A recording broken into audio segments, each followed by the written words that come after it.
Hey, how's it going, everyone? Metal Minded Militia here, coming back to you after a short little vacation. Something just showed up in the mail, so I went ahead and did an unboxing video, and here's my review for it.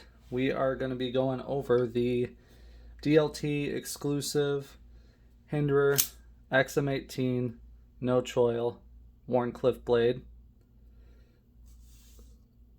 So put that there. Kind of blends in with the background, unfortunately, but it is what it is. So before we go over the specs on this, we are going to do some quick comparisons. We'll start out with the Spyderco Yojimbo 2, because that's another Wharncliffe. I'll slide this up here for you a little bit.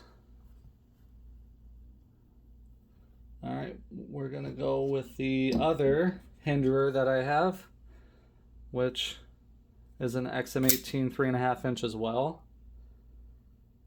It's a recurved blade, a little bit different there. And this one has the finger choil, as you see. Move the Yojimbo out of the way here. And then we will go with the Zero Tolerance 0562 tie, so titanium. That does not have a choil as well. That's the slicer grind there. And then we will move that out of the way. We'll go something smaller just to give perspective on size. Benchmade bug out. This is the regular size, not the mini. There we go. So obviously you can tell it's a full-size knife. And for those that don't have any of these knives and don't have a perspective on the size comparison, we will do the Sharpie pen. So I figured that's something everyone can kind of gather. So yes, it's a full-size knife, pretty decent size. Let's see, let's just go over the specs here. I'll leave that there for you. Kind of zoom in on it so you can see it a little better. There you go. All right, so the like I said, it's the Hinderer XM-18 3.5 inch. There's no choil on that. And if you read around why no choil or choil, it's just so there's arguably more cutting edge. Some kind of dispute that purpose with the flipper tab there, kind of gets in the way regardless. So I don't know. It's preference, I think. It is in stone wash on the blade. It's kind of hard to see with this lighting. I'm working on getting better lighting set up so when I do these, you can actually see. Man, that is not really. There we go. That's a little bit better. Yeah, the stone wash is actually really excellent on this. It's, just done really well, tastefully. The overall length from tip of the blade to the end of the scales there, it's 8.25 inches. The closed length is 4.75 inches. We have a blade length of 3.5 inches, as I stated before. The blade thickness, it's a pretty thick blade, actually. The blade stock there is 165 thousandths of an inch. Blade steel is M390, which is right on the blade. And then obviously you see the USA mark, so country of origin. It's where all the other Hinderer knives are made in the US. Style is a no choil Wharncliffe, and it's a flat ground blade. The handle right here is G10 black and blue, and then titanium frame lock there. So locks up at about 25%ish. Right hand only carry. Tip up or tip down carry is optional. The lock type, like I said, was the frame lock. It's a pretty heavy knife, so if it bothers you anything above 3 ounces or so, this is 5.6 ounces, so it's a little bit of it's supposed to be a workhorse knife, so there is some heft to it. This is the tri-way pivot system. So these knives actually, come installed with bearings in the pivot. And that's what the knife functions on there. So it's running on bearings initially, but there are a set of washers, 2 different sets of washers, phosphor bronze and nylon washers that come with it. So you can swap them out depending on what you want to do. Obviously, the bearings is a little more lighter use intended than phosphor bronze or nylon washers are, but it's not going to run as smooth typically. This is the 6th generation of the XM-18, and this retails for around $425, and the secondary market prices can vary widely. So if you were to go on eBay and look at some of these, they are definitely inflated in the prices, but they are hard to get. I'll leave some dealer links in my description so you can go and check them out and set notifications and follow them on Instagram. That's the best way to land them if you don't want to pay those inflated prices.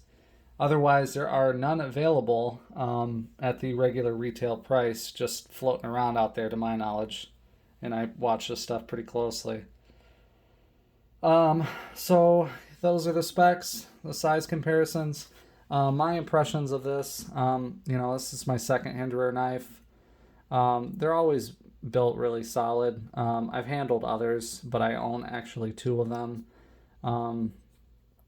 They start out typically a little tight than what you'll see on a lot of YouTube review videos. Zoom out a little bit.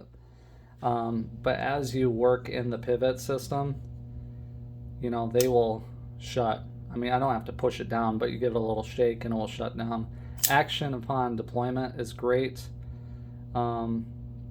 This is my first Wharncliffe in the Hinderer. I do like the Wharncliffe blade shape, but like I said, it's the first time with the Hinderer. And this one, let me compare, because I really love the Yojimbo. It's one of my favorite knives. So they're pretty similar in blade stock. So just how they taper down is a little bit different if you want to see that. So if you have used or held the Yojimbo or Yojumbo, which is the larger version than this one, you kind of know. This one's a hollow grind, this one's a flat grind. Hollow grind, for those that are unfamiliar, it's hard to see. It kind of like swoops in, okay? Swoops in. And then the flat grind is just a, flat surface there. So anyways, a little bit different in the blade shape on them. But I feel like the tip, you're definitely not going to be using this as a pry bar because you will break the tip. I see comments all the time about people breaking tips on their knives, and I always wonder, what were you doing to do that? So if you use this the correct way, the intended way this knife is supposed to be used, I'm sure your tip will be fine on this. The handle, like the ergonomics on the XM-18 are great. Gosh, this just fits so well. And I like the flipper tab there. It gives me a stop to prevent from sliding forward onto that blade, especially since there's no choil. I can choke up, pretty good on this on the thumb. There's some good jimping here. It's not too aggressive and it's not too shallow. So I feel like it's a good in-between. But I mean, if you have sweaty hands or your hands are wet or something like that, you might want to use gloves, honestly. It will slide a little bit. It's not a rubberized texture. This is just titanium and, steel maybe on this side there. Can't really, steel liner. Standoffs look good. This blade came perfectly centered, like all Hinderers that I've ever seen, personally. So there's no issue there. Fit and finish is great. I really love the stonewash. And the thumb studs there, but this action with the flipper tab is just so great and so smooth, so I don't really want to use anything else.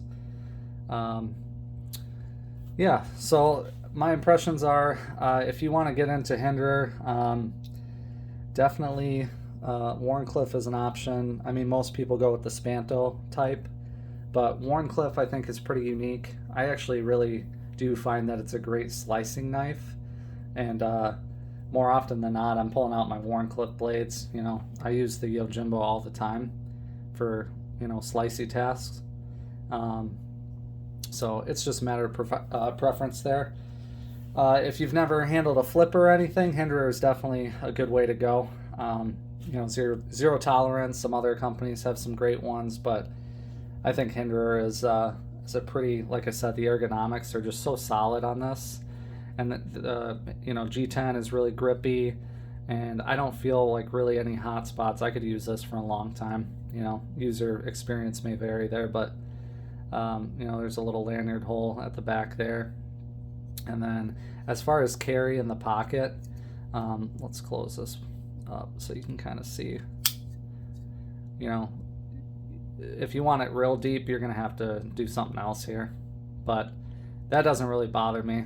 You know, the Hinderer, this part right here above my thumb is going to be sticking out. So if that bothers you, you know, so be it. The flipper tab is kind of stuck out a little bit. So it is kind of a pocket pecker.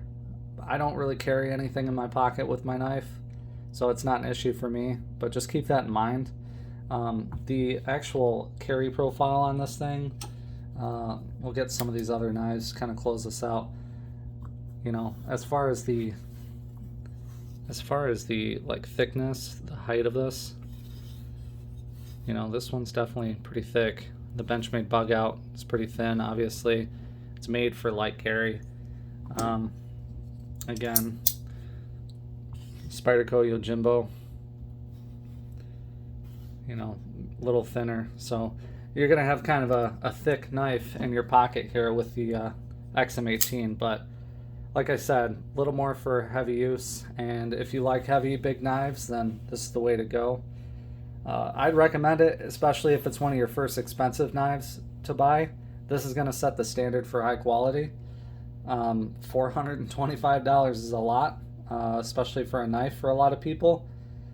Some will say that's overpriced. Others think it's perfect price, so it just depends on your opinion and ability to buy it. So, yeah. I guess just, you know, feel free to ask any questions in the comments below. Drop a like, subscribe. I'd appreciate it. I also have an Instagram where I kind of post some reels and pictures of the knives that I've been getting. And yeah, thanks for watching. Bye.